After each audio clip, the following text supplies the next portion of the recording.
সিরিয়ায় ত্রাণ পাঠানোর নামে সন্ত্রাসীদের অস্ত্র সরবরাহ করছে তুরস্ক।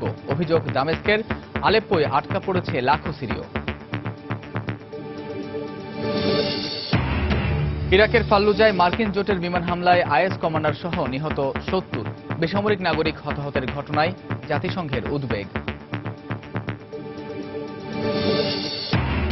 গ্রিসের নতুন শরণার্থী শিবির মানসম্মত নয়, দাবি জাতিসংঘের।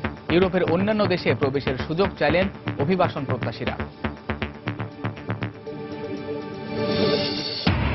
এবং যুক্তরাষ্ট্রের ক্যালিফোর্নিয়ায় ট্রাম্প সমর্থক ও বিরোধীদের মধ্যে সংঘর্ষ, গ্রেফতার অন্তত ৩৫।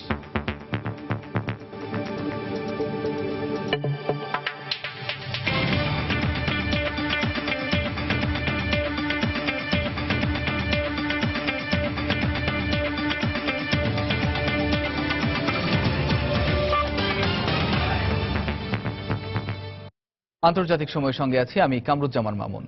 তুর্কি সরকার ত্রাণের নামে সিরিয়ায় সন্ত্রাসীদের কাছে অস্ত্র পাঠাচ্ছে বলে অভিযোগ করেছেন জাতিসংঘের সিরীয় রাষ্ট্রদূত বাশার আল জাফারি। এদিকে যুক্তরাষ্ট্র সিরিয়ার শান্তি আলোচনা থেকে জঙ্গি ও সন্ত্রাসীদের বাদ দিচ্ছে না বলে অভিযোগ রাশিয়ার। এদিকে সিরিয়া সংকট সমাধানের জন্য এখনই সিরীয় প্রেসিডেন্টের সরে যাওয়া উচিত বলে মন্তব্য করেছেন সৌদি পররাষ্ট্রমন্ত্রী আদেল আল জুবেইর। এরই মধ্যে আইএসের সঙ্গে বিদ্রোহীদের সংঘর্ষে সিরীয় তুরস্ক সীমান্তে ১ লাখেরও সিরীয় আটকে আছেন বলে জানিয়েছে আন্তর্জাতিক দাতব্য চিকিৎসক সংস্থা MSF।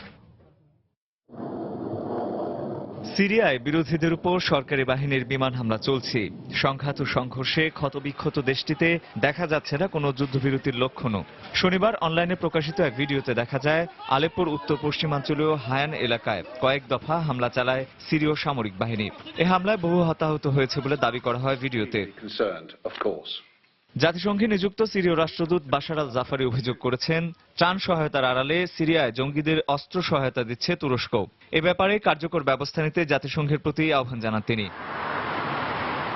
এরই মধ্যে রুশ প্রতিরক্ষা মন্ত্রণালয় বলেছে, জঙ্গি উদারপন্থী বিরোধীদের আলাদা করতে দেরি করছে যুক্তরাষ্ট্র।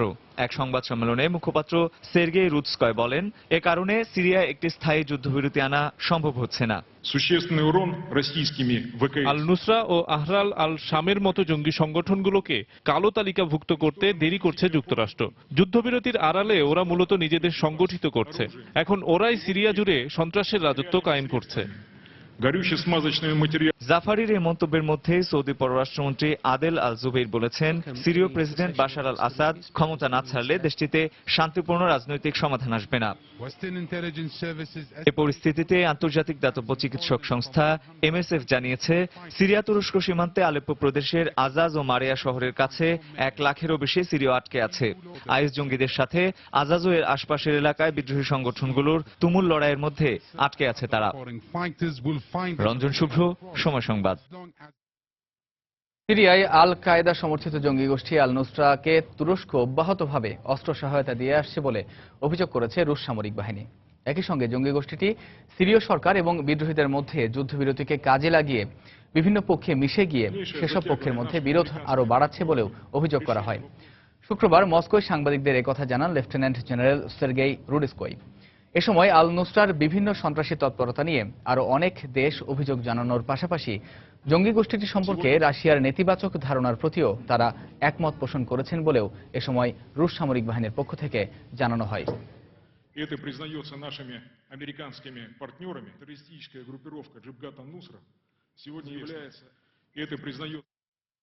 ইরাকের ফাল্লুজায় মার্কিন জোটের বিমান হামলায় একজন আইএস কমান্ডার সহ অন্তত ৭০ জন জঙ্গি নিহত হয় বলে জানিয়েছে যুক্তরাষ্ট্র।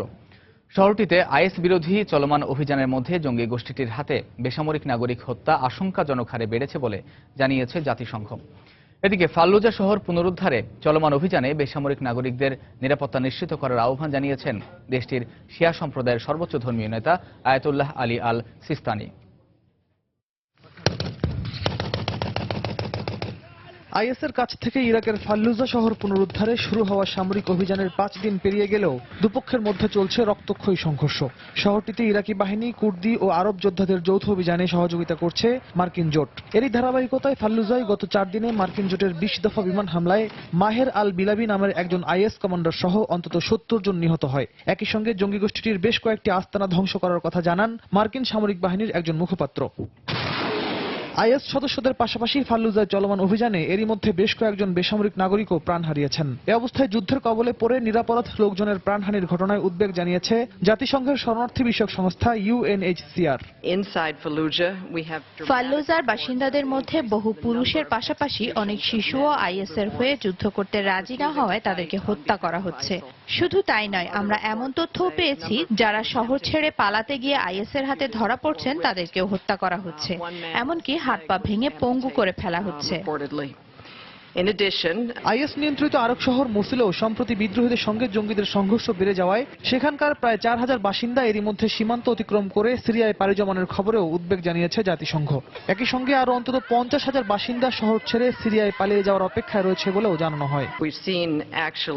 মসুলে সামরিক অভিযান চলায় এরই মধ্যে সেখানকার হাজার হাজার বাসিন্দা আটকা পড়েছেন, এমনকি আইএস এর হত্যাকাণ্ডেরও শিকার হচ্ছেন। সামনে মসুলেও সামরিক অভিযান শুরুর আশঙ্কায় ফাল্লুজার বাসিন্দাদের মতো পরিণতি যাতে সেখানকার মানুষকে ভোগ করতে না হয় সে কারণেই বিপুল সংখ্যক মানুষ প্রাণে বাঁচতে জীবনের ঝুঁকি নিয়ে সিরিয়ায় পাড়ি জমাচ্ছেন, যা সত্যিই উদ্বেগজনক।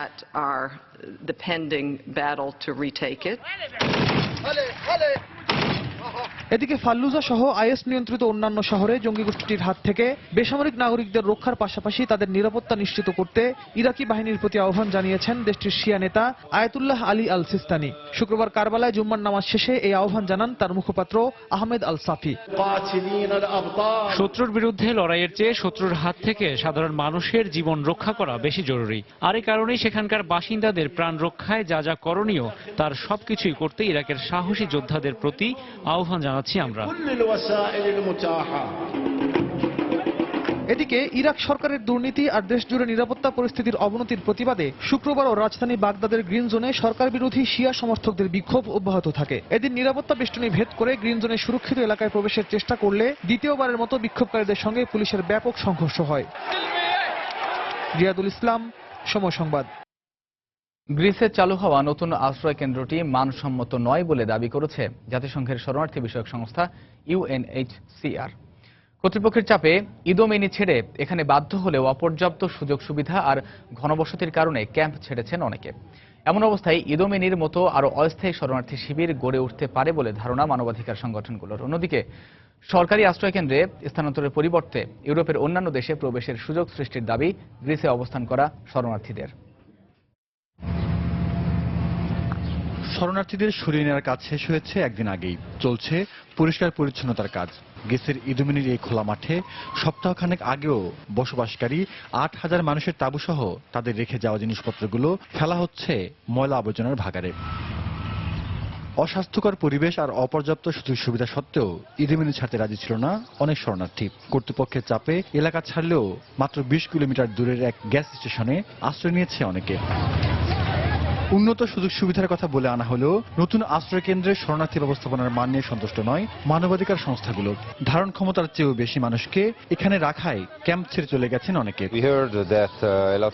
নতুন ক্যাম্পের ব্যবস্থাপনা খুবই বাজে। অনেক শরণার্থী এখান থেকে চলে গেছেন বলে খবর পেয়েছি। আমাদের ধারণা ইদোমেনির মতো আরো অস্থায়ী শরণার্থী শিবির গড়ে উঠবে। এমনটা হলে সরকার ও দাতা সংস্থাগুলোর সহযোগিতাও প্রয়োজন হতে পারে। গ্রিক সরকারের নিয়ন্ত্রণে চালু হয় এই আশ্রয় কেন্দ্রকে নিকৃষ্ট মানের বলে মনে করছে জাতিসংঘের শরণার্থী বিষয়ক সংস্থা UNHCR। নতুন আশ্রয় কেন্দ্রে একটার গা ঘেঁষে আরেকটা তাঁবু বসানো হয়েছে। সেখানে বাতাস চলাচলের জন্য প্রয়োজনীয় ফাঁকা জায়গা নেই। বিদ্যুৎ, পানি, টয়লেট, গোসলখানা সবকিছু অপর্যাপ্ত। শুধু আশ্রয় কেন্দ্রে সরিয়ে নিয়েই নয়, বরং স্থায়ী সমাধানের লক্ষ্যে ইউরোপের অন্যান্য দেশের প্রবেশের সুযোগ দেওয়ার দাবি শরণার্থীদের। জাহিদুর রহমান, সময় সংবাদ। আন্তর্জাতিক সময় আরো দেখবেন। পশ্চিমবঙ্গ সরকারকে সব ধরনের সহযোগিতার আশ্বাস কেন্দ্রীয় সরকারের। শিল্পায়ন, নগরায়ন ও কর্মসংস্থানকে গুরুত্ব দেওয়ার ঘোষণা মমতার। দক্ষিণ চীন সাগরে চীনের কর্তৃত্ব প্রতিষ্ঠা চেষ্টার সমালোচনা করে তা বন্ধ না করলে ভবিষ্যতে দক্ষিণ পূর্ব এশিয়ার প্রতিবেশী দেশগুলো থেকে চীন সম্পূর্ণভাবে বিচ্ছিন্ন হয়ে যাবে বলে হুঁশিয়ার করেছেন মার্কিন প্রতিরক্ষামন্ত্রী অ্যাশটন কার্টার। একই সঙ্গে সাইবার স্পেসে অবাধ তথ্য সরবরাহে বিধিনিষেধ আরোপেরও সমালোচনা করেন তিনি। শুক্রবার ওয়াশিংটনের মেরিল্যান্ডে মার্কিন নৌবাহিনীর একটি ব্যাচের স্নাতক শিক্ষা সমাপনী অনুষ্ঠানে দেয়া এক ভাষণে একথা বলেন তিনি। যদিও দক্ষিণ চীন সাগরের কর্তৃত্ব প্রতিষ্ঠায় আঞ্চলিক বিরোধ নিরসনে যুক্তরাষ্ট্র হস্তক্ষেপ না করলেও সামুদ্রিক নিরাপত্তা নিশ্চিত করতে মার্কিন নৌবাহিনী কাজ করে যাবে বলেও এ সময় জানান কার্টার। শুক্রবার সংবাদ সম্মেলনে চীনা রাষ্ট্রদূত জানান, দক্ষিণ চীন সাগর বিষয়ে প্রতিবেশী দেশগুলোর অনড় অবস্থানের কারণে চীন ক্ষতিগ্রস্ত হচ্ছে। যুক্তরাষ্ট্রের পশ্চিমাঞ্চলীয় রাজ্য ক্যালিফোর্নিয়ার সান দিয়েগোতে ট্রাম্পের প্রচারণা র্যালিতে সমর্থক ও বিরোধীদের মধ্যে সংঘর্ষ হয়েছে। এদিকে ক্যালিফোর্নিয়ার ওকল্যান্ডে দলীয় নেতাকর্মীদের সঙ্গে আলোচনায় যোগ দিয়ে ডেমোক্র্যাট মনোনয়ন প্রত্যাশী হিলারি ক্লিন্টন জানান, প্রভাবশালী কাউকে যুক্তরাষ্ট্রের প্রেসিডেন্ট হিসেবে দেখতে চান না তিনি। এদিকে স্যান্ডার্সের সঙ্গে বিতর্কে আগ্রহ প্রকাশ করলেও শুক্রবার সে অবস্থান থেকে পিছিয়ে এসেছেন ট্রাম্প। শুক্রবার স্যান ডিয়েগোতে ট্রাম্পের সমাবেশ স্থলের বাইরে বিক্ষোভ করে কয়েকশো মানুষ। এ সময় ট্রাম্পকে নির্বোধ ও বর্ণবাদী উল্লেখ করে বিক্ষোভকারীদের নানা প্ল্যাকার্ড বহন করতে দেখা যায়। এক পর্যায়ে ট্রাম্পের সমর্থক ও বিরোধীদের মধ্যে সংঘর্ষ হলে পুলিশ অন্তত ৩৫ জনকে গ্রেফতার করে বলে জানায় বিবিসি। এরপর পরই কনভেনশন সেন্টারের সামনে সব ধরনের সভা সমাবেশ সাময়িকভাবে নিষিদ্ধ করা হয়। একই দিন ক্যালিফোর্নিয়ার ফ্রেসনোতে সমাবেশ করেছেন রিপাবলিকান সম্ভাব্য প্রেসিডেন্ট প্রার্থী ট্রাম্প। এ সময় প্রেসিডেন্ট প্রার্থী হিসেবে হিলারিকে বেমানান বলে মন্তব্য করেন এই আবাসন ব্যবসায়ী। হিলারি তার সম্পর্কে মিথ্যা প্রচারণা চালাচ্ছেন বলেও অভিযোগ করেন ট্রাম্প। মাইক্রোফোনের সামনে দাঁড়িয়ে হিলারি যেভাবে চিৎকার চেঁচামেচি করেন তা একজন প্রেসিডেন্ট প্রার্থী হিসেবে খুবই বেমানান। তাকে এখন আমার অসহ্য মনে হয়। তার বিচার বুদ্ধি ভালো নয় বলে মন্তব্য করেছেন স্যান্ডার্সও। এদিকে ডেমোক্র্যাট মনোনয়ন প্রত্যাশী বার্নি স্যান্ডার্সের সঙ্গে বিতর্কে অংশ নিতে চান না বলে শুক্রবার জানিয়েছেন ডোনাল্ড ট্রাম্প। দুই দল থেকে প্রার্থী চূড়ান্ত হওয়ার আগে এমন বিতর্কের নজির না থাকলেও ট্রাম্প ও স্যান্ডার্স দুজনেই ক্যালিফোর্নিয়ার প্রাইমারির আগে বিতর্কে আগ্রহ প্রকাশ করেছিলেন। ট্রাম্পের এমন ঘোষণায় স্যান্ডার্স হতাশা প্রকাশ করে তাকে বিষয়টি আবারও ভেবে দেখার আহ্বান জানান। এদিকে শুক্রবার ক্যালিফোর্নিয়ার ওকল্যান্ডের একটি রেস্টুরেন্টে কর্মী সমর্থকদের সঙ্গে আলোচনায় যোগ দিয়ে হিলারি যুক্তরাষ্ট্রের বিভিন্ন সমস্যার জন্য আমলাতন্ত্রকে দায়ী করেন।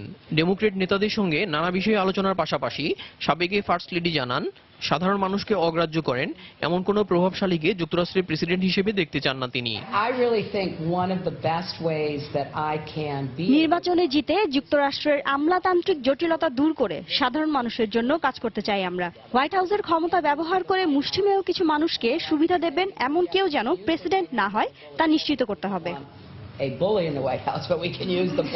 আগামী ৭ জুন ক্যালিফোর্নিয়ায় দুই দলের প্রাইমারি হওয়ার কথা রয়েছে। রিপাবলিকান দল থেকে ট্রাম্প এরই মধ্যে প্রয়োজনীয় ডেলিগেট সংগ্রহ করলেও এ রাজ্যে ডেমোক্রেটদের ৫৪৬ ডেলিগেট থাকায় তা হিলারি ও স্যান্ডার্সের জন্য খুবই গুরুত্বপূর্ণ। দেলোয়ার হোসেন, সময় সংবাদ। জাপানের হিরোশিমার চেয়ে চীনের নানজিং হামলার ভয়াবহতা কোনো অংশে কম নয়। মার্কিন প্রেসিডেন্ট বারাক ওবামার জাপান সফরকালে হিরোশিমা পরিদর্শনকে কেন্দ্র করে এ মন্তব্য করেছেন চীনের পররাষ্ট্রমন্ত্রী। এর আগে প্রেসিডেন্ট ওবামা বিশ্বের শিল্পোন্নত দেশগুলোর জোট G7-এর শীর্ষ সম্মেলনে যোগ দিতে জাপানে গিয়ে দ্বিতীয় বিশ্বযুদ্ধে যুক্তরাষ্ট্রের পরমাণু বোমা হামলার শিকার হিরোশিমায় নিহতদের প্রতি শ্রদ্ধা জানান। শুক্রবার জাপানের ইসাশিমায় G7 সম্মেলন শেষে হিরোশিমায় আসেন মার্কিন প্রেসিডেন্ট বারাক ওবামা। এ সময় তাকে স্বাগত জানান দেশটির মন্ত্রী ও নৌবাহিনীর কর্মকর্তারা। এরপর জাপানের প্রধানমন্ত্রী শিনজো অ্যাবের সঙ্গে সাক্ষাৎ করে তাকে সঙ্গে নিয়ে হিরোশিমা মেমোরিয়াল পার্কে যান। ৭০ বছর আগে দ্বিতীয় বিশ্বযুদ্ধে যুক্তরাষ্ট্রের নারকীয় হামলায় প্রায় ১,৪০,০০০ মানুষ নিহতের ঘটনার পর কোনো মার্কিন প্রেসিডেন্ট হিসেবে বারাক ওবামা প্রথম জাপানের হিরোশিমা পরিদর্শন করলেন। সেখানে গিয়ে দ্বিতীয় বিশ্বযুদ্ধে নিহতদের স্মৃতির প্রতি ফুল দিয়ে শ্রদ্ধা জানান তিনি। আমার কোনো বাক্যই হয়তো হিরোশিমায় আক্রান্তদের কষ্ট কমাতে পারবে না, কিন্তু ইতিহাস থেকে আমাদের শিক্ষা গ্রহণ করতে হবে এবং ভবিষ্যতে এ ধরনের হামলা প্রতিরোধে আমাদের কাজ করতে হবে। ওবামার এ সফরকে কেন্দ্র করে জাপানবাসীর মধ্যে দেখা দিয়েছে মিশ্র প্রতিক্রিয়া। অনেকে এ সফরকে ইতিবাচক বলে মনে করছেন। তার এ সফরে আমরা খুবই খুশি। আগেও তিনি শান্তির প্রতিষ্ঠায় বিশেষ অবদান রেখেছেন এবং এখনো রাখছেন। ওবামার হিরোশিমা সফরের বিরোধিতা করে বিক্ষোভ করে সেখানকার প্রায় ১০০ নাগরিক। বোমা হামলার জন্য যুক্তরাষ্ট্রের পক্ষ থেকে ওবামাকে ক্ষমা চাওয়ার দাবি তোলেন তারা। আমি তার এই সফরের ঘোর বিরোধী। ওবামা এখানে এসেছেন কারণ তিনি ভবিষ্যতে পরমাণু যুদ্ধ শুরু করতে চান, আর এজন্য তিনি জাপানকে ব্যবহার করতে আগ্রহী। তবে ক্ষমা চাওয়ার বিষয়টি আগেই নাকচ করে দিয়েছে মার্কিন কর্তৃপক্ষ।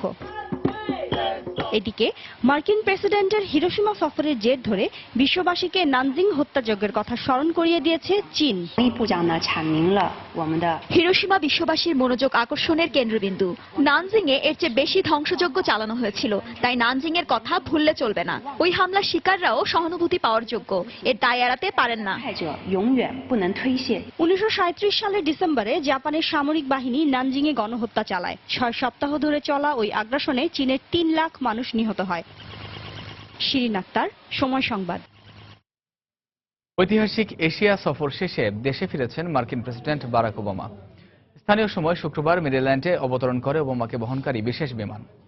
সপ্তাহব্যাপী এই সফরে জাপানে অনুষ্ঠিত হওয়া বিশ্বের ধনী দেশগুলোর জোট G7 এর শীর্ষ সম্মেলনে যোগ দেন ওবামা। 27 মে প্রথম মার্কিন প্রেসিডেন্ট হিসেবে দ্বিতীয় বিশ্বযুদ্ধে যুক্তরাষ্ট্রের পরমাণু বোমা হামলার শিকার হিরোশিমায় নিহতদের প্রতি শ্রদ্ধা জানান তিনি। এর আগে 3 দিনের ভিয়েতনাম সফরে দক্ষিণ চীন সাগরে বেইজিংয়ের আগ্রাসী ভূমিকায় উদ্বেগ প্রকাশ করেন বারাক ওবামা।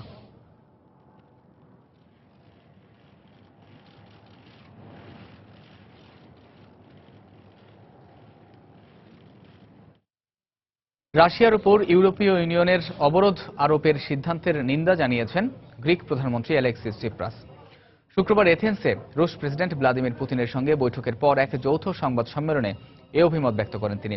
এদিকে সম্প্রতি পোল্যান্ড ও রোমানিয়ায় যুক্তরাষ্ট্রের ক্ষেপণাস্ত্র প্রতিরক্ষা ব্যবস্থা মোতায়েনের সমালোচনা করে পুতিন জানান, ক্রিমিয়া ইস্যুতে দেশ দুটির অবস্থান রাশিয়ার পক্ষে রয়েছে। এদিন দ্বিপক্ষীয় বিভিন্ন বিষয়ে চিপ্রাসের সঙ্গে বৈঠক করেন পুতিন। তার এ সফরে গ্রিস সরকারের সঙ্গে জ্বালানি সহায়তা বিষয়ক বেশ কয়েকটি চুক্তি স্বাক্ষরেরও কথা রয়েছে। শুক্রবার শুরু হওয়া দুদিনের এই সফরে গ্রিসের মাউন্ট এথোসের আদিবাসী কমিউনিটি পরিদর্শনের পাশাপাশি দেশটির বিখ্যাত বেশ কয়েকটি প্রাচীন ঐতিহ্য পরিদর্শন করবেন পুতিন। 2014 সালে ক্রিমিয়া দখলকে কেন্দ্র করে রাশিয়ার উপর অবরোধ আরোপ করেছিল যুক্তরাষ্ট্র ও ইউরোপীয় ইউনিয়ন। কয়েক সপ্তাহের মধ্যে ইইউ এর অবরোধ নবায়নের কথা রয়েছে।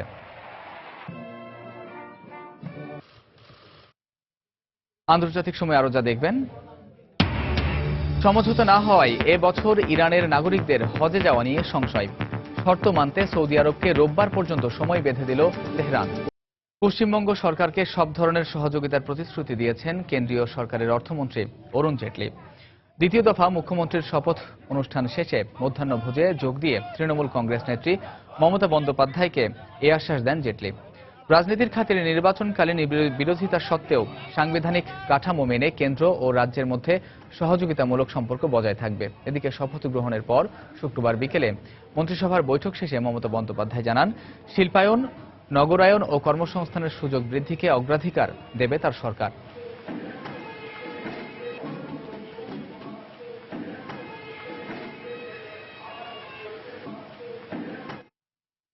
ভারতীয় প্রধানমন্ত্রী নরেন্দ্র মোদী বলেছেন, দেশের সবগুলো রাজ্য যখন উন্নত হবে তখনই ভারতের উন্নতি হবে। শুক্রবার মেঘালয় রাজ্যের শিলং শহরে এনইসির 65তম প্ল্যানারি সেশনের উদ্বোধনী বক্তব্যে তিনি এ মন্তব্য করেন। এ সময় তিনি অন্যান্য রাজ্যের মতো মেঘালয় সহ ভারতের উত্তর পূর্বাঞ্চলের উন্নয়নের প্রতিশ্রুতি দেন। এ সময় ভারতের সব পার্বত্য এলাকাকে সড়ক ও রেলপথের আওতায় আনার পরিকল্পনার কথা জানান মোদী। সফরের দ্বিতীয় দিন শনিবার তিনি মেঘালয় রাজ্যের মফলাং গ্রামের আদিবাসী খাসি সম্প্রদায়ের লোকজনের সঙ্গে কথা বলেন। এ সময় মোদীকে তাদের সঙ্গে ঢোল বাজাতে এবং চা পান করতে দেখা যায়। 200-রও বেশি ক্ষুদ্র নৃগোষ্ঠীর বাস আছে ভারতের উত্তর পূর্বের কয়েকটি রাজ্যে।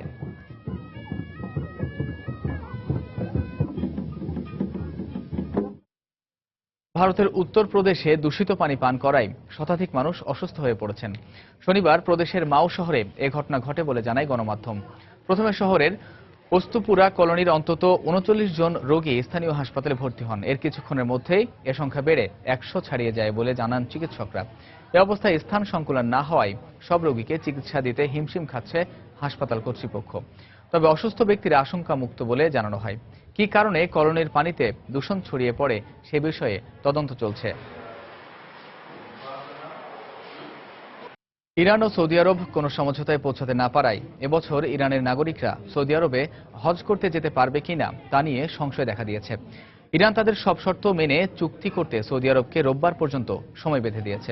শুক্রবার ইরান ও সৌদি কর্তৃপক্ষের মধ্যে এ বিষয়ে বৈঠক হলেও কোনো রকমের চুক্তি ছাড়াই বৈঠক শেষ হয়। এর জন্য একে অপরকে দায়ী করেছে দুদেশের প্রতিনিধিরা। সৌদি কর্তৃপক্ষ বলছে, বৈঠকের মাঝপথে কোনো সমাধানে না পৌঁছেই বৈঠক ত্যাগ করে ইরানের প্রতিনিধিরা। ইরানের অভিযোগ, তাদের দেয়া শর্ত মানছে না সৌদি আরব। সৌদি কর্তৃপক্ষের সমন্বিত সিদ্ধান্তের অভাবে চুক্তিতে পৌঁছাতে দেরি হচ্ছে বলেও অভিযোগ তাদের। ইরানের হজ বিষয়ক সমন্বয়ক জানান, তাদের নাগরিকদের সর্বোচ্চ নিরাপত্তা নিশ্চিত না করা পর্যন্ত ইরানিদের হজে পাঠানো হবে না। গত বছর হজ চলার সময় পদদলিত হয়ে বহু হতাহতের ঘটনা ঘটে। যদিও সৌদি কর্তৃপক্ষের দাবি মৃতের সংখ্যা 770, কিন্তু ইরানের দাবি অন্তত 4700 মানুষ মারা গেছে, যাদের মধ্যে 460 জন ইরানের নাগরিক ছিল।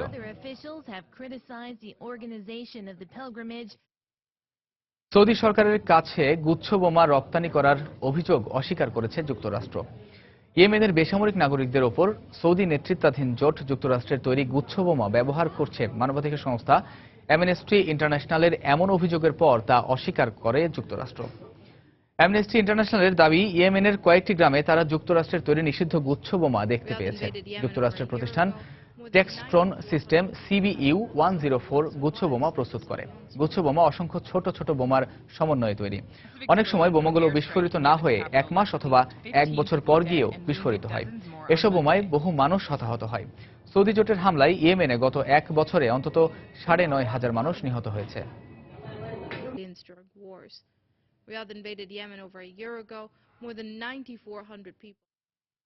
আর্জেন্টিনার সাবেক সামরিক শাসক রেইনালদো বিগনোনেকে 20 বছরের কারাদণ্ড দিয়েছে বুয়েন্স আয়ার্সের একটি আদালত। দক্ষিণ আফ্রিকার স্বৈর শাসকদের সঙ্গে অপারেশন কন্ডরের অধীনে অপরাধ সংগঠনের দায়ে দণ্ড দেওয়া হয়। রেইনালদো ছাড়াও আরও 14 সেনা কর্মকর্তাকে দোষী সাব্যস্ত করা হয়। এছাড়াও উরুগুয়ের সাবেক কর্নেল ম্যানুয়েল কর্ডোরোকে 25 বছরের কারাদণ্ড দেওয়া হয়। 1975 সালে ওই ঘটনায় 2013 সালে বিচার প্রক্রিয়া শুরু হয়। বিচার প্রক্রিয়া চলাকালে 5 অভিযুক্ত মৃত্যুবরণ করেন। 70-এর দশকে দক্ষিণ আফ্রিকার স্বৈরশাসকদের যোগসাজশে অপারেশন কন্ডোর নামে ষড়যন্ত্রমূলক এক অভিযানের পরিকল্পনা করা হয়। এর অংশ হিসেবে Argentina, Uruguay, Brazil, Chile, Paraguay ও বলিভিয়ায় বহু বামপন্থী আন্দোলনকারীকে অপহরণ ও হত্যা করে।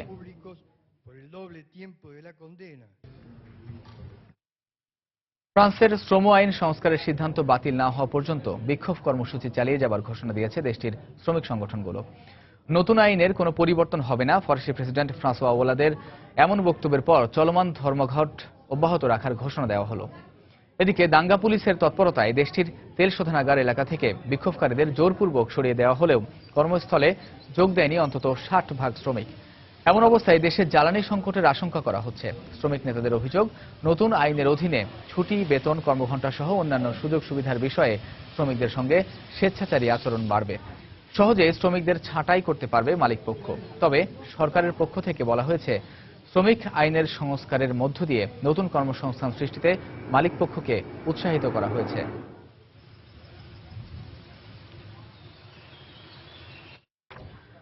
কলম্বিয়ায় অপহৃত এক স্পেনীয় সাংবাদিককে মুক্তি দিয়েছে দেশটির মার্ক্সবাদী ELN বিদ্রোহীরা।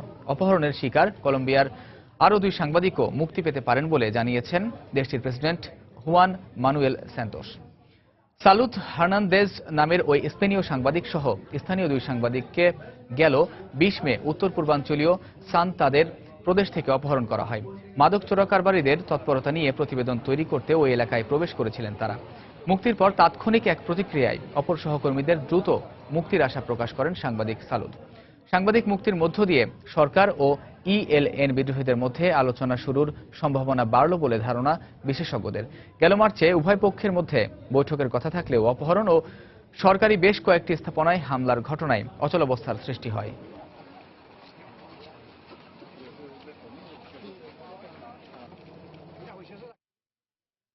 ব্রাজিলে এক তরুণীকে গণধর্ষণের ঘটনায় সন্দেহভাজন 30 ব্যক্তিকে খুঁজছে পুলিশ। এদের মধ্যে 4 জনকে শনাক্ত করার দাবি করেছে কর্তৃপক্ষ। এর মধ্যে প্রেমিক ও সন্দেহভাজনদের বিরুদ্ধে জারি করা হয়েছে গ্রেফতারি পরোয়ানা। সামাজিক যোগাযোগ মাধ্যমে 16 বছরের ওই তরুণীকে নির্যাতনের ভিডিও প্রকাশিত হলে রাজধানী রিও ডি জেনিরোতে বিক্ষোভ অনুষ্ঠিত হয়েছে। ব্রাজিলের ধর্ষণের সংস্কৃতির বিরুদ্ধে প্রতিরোধ গড়ে তোলার আহ্বান জানান তারা।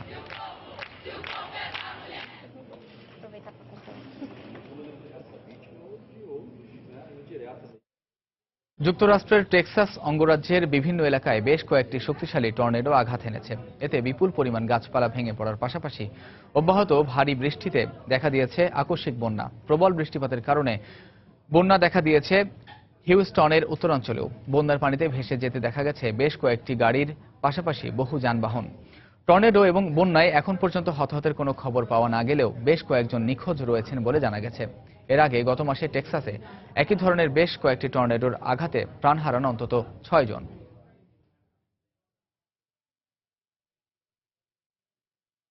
বিশ্বব্যাপী সাংবাদিকদের অধিকার রক্ষায় জাতিসংঘ প্যানেলে কমিটি টু প্রোটেস্ট জার্নালিস্ট বা সিপিজে এর আবেদন প্রত্যাখ্যাত হওয়ায় দুঃখ প্রকাশ করেছেন সংস্থাটির মহাসচিব বান কি মুন।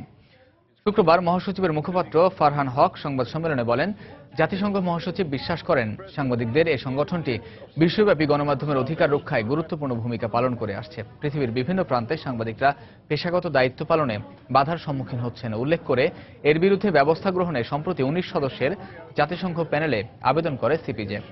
বৃহস্পতিবার জাতিসংঘ কমিটি এই আবেদন প্রত্যাখ্যান করে।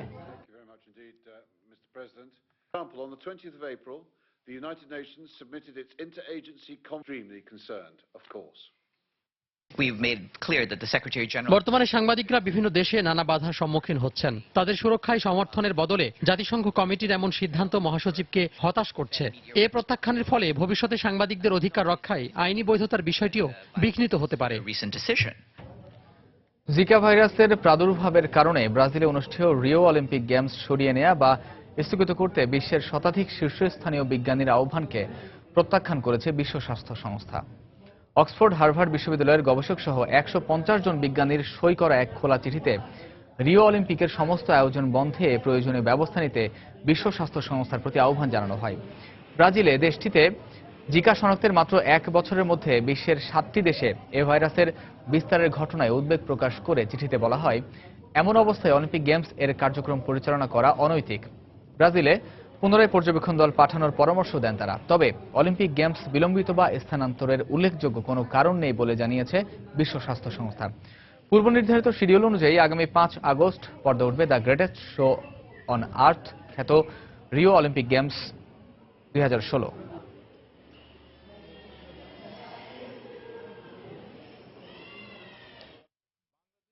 বর্তমান বিশ্বের বেশিরভাগ অঞ্চলেই পরিবেশ দূষণ আশঙ্কাজনক হারে বাড়ছে। এর ফলে শ্বাস প্রশ্বাসের সমস্যা সহ নানা রোগে আক্রান্ত হচ্ছে মানুষজন। সম্প্রতি ফিলিপিন্সের কয়েকজন চিত্রশিল্পী পরিবেশ দূষণের বিষয়ে জনসচেতনতা বাড়াতে ভিন্নধর্মী এক চিত্র প্রদর্শনীর আয়োজন করেছেন। প্রদর্শনীর সব ছবিগুলো আঁকা হয়েছে দূষিত নদী থেকে সংগ্রহ করা মাটি ও পানি সহ নানা উপকরণ দিয়ে। ভয়াবহ দূষণের শিকার ফিলিপিন্সের নদীগুলো। যত্রতত্র ময়লা আবর্জনা ভাসছে। মারাত্মক স্বাস্থ্য ঝুঁকি নিয়ে বেড়ে উঠছে এখানকার ভবিষ্যৎ প্রজন্ম। পরিবেশবাদী বিভিন্ন সংগঠনের প্রতিবাদ তো চলছেই, তবে বসে নেই দেশটির চিত্রশিল্পীরাও। পরিবেশ দূষণের প্রতিবাদ জানাতে তারা অভিনব পন্থা বেছে নিয়েছেন। দূষিত নদীর পানি কাদা দিয়েই শিল্পী ফুটিয়ে তুলেছেন তার মনের ভাষা। 9 জন চিত্রশিল্পীর আঁকা ছবিগুলো দিয়ে ম্যানিলার একটি শপিং মলে ডার্টি ওয়াটার কালার নামে এক প্রদর্শনীর আয়োজন করা হয়েছে। ছবিতে ফুটে ওঠা এই শিশুর চোখে জলই যেন মনে করিয়ে দেয় পরিবেশ দূষণের কারণে কি মারাত্মক দিন অপেক্ষা করছে। দূষিত নদীর পাড়ে বেড়ে ওঠা শিশু ও তাদের পরিবার পেইন্টিংগুলোতে উঠে এসেছে। তার মানে আমরা দেখাতে চেয়েছি পানিতে আনন্দ করছে এমন মানুষ, একই সঙ্গে যারা এই দূষিত পানি সম্পর্কে সচেতন নয়। এই ছবিগুলো আঁকা থেকে শুরু করে প্রদর্শনীর আয়োজন করতে 6 মাস সময় লেগেছে। প্রদর্শনী থেকে আয় করা অর্থ ম্যানিলার একটি স্থানীয় দাতব্য সংস্থাকে অনুদান হিসেবে দেয়া হবে। এই সংস্থাটি বিভিন্ন এলাকার নদীকে দূষণ মুক্ত করতে কাজ করছে। শিরিন আক্তার, সময় সংবাদ। শুক্রবার সুরের মূর্ছনায় মুখর হয়ে ওঠে ইসরায়েলের তেল আবিব। দেশটির গ্রীষ্মকালীন কনসার্টে এদিন পারফর্ম করেন নামকরা ব্রিটিশ সঙ্গীত শিল্পী এলটন জন। বৃহস্পতিবার থেকে তেল আবিবের হায়ারকন পার্কে এই কনসার্টের আয়োজন চলছে। স্থানীয় গণমাধ্যম জানায় 2 দশকেরও বেশি সময় পর এই ব্রিটিশ সঙ্গীত তারকা তেল আবিব কনসার্টে পারফর্ম করলেন। শুক্রবার এই আয়োজন উপভোগ করতে কনসার্ট হলে জড়ো হন প্রায় 40,000 মানুষ।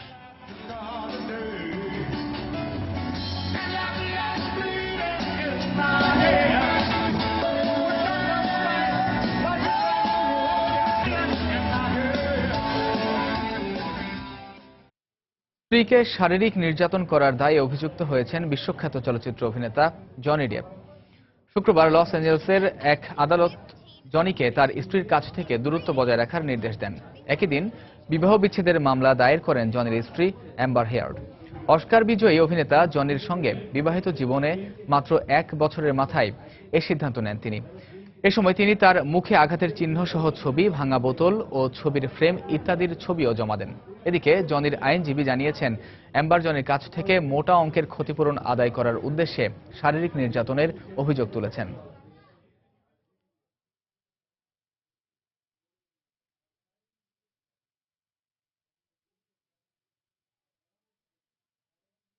এ পর্যায়ে শীর্ষ সংবাদগুলো জানিয়ে দিচ্ছি আরো একবার।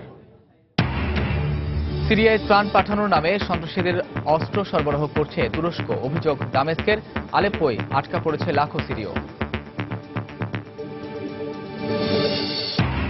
ইরাকের ফাল্লুজায় মার্কিন জোটের বিমান হামলায় আইএস কমান্ডার সহ নিহত 70, বেসামরিক নাগরিক হতাহতের ঘটনায় জাতিসংঘের উদ্বেগ। গ্রিসের নতুন শরণার্থী শিবির মানসম্মত নয়, দাবি জাতিসংঘের। ইউরোপের অন্যান্য দেশে প্রবেশের সুযোগ চাইলেন অভিবাসন প্রত্যাশীরা। এবং যুক্তরাষ্ট্রের ক্যালিফোর্নিয়ায় ট্রাম্প সমর্থক ও বিরোধীদের মধ্যে সংঘর্ষ, গ্রেফতার অন্তত 35।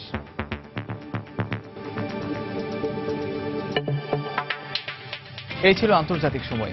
যে কোনো খবর পেতে ভিজিট করুন সময়নিউজ.tv আর সঙ্গে থাকুন সময়।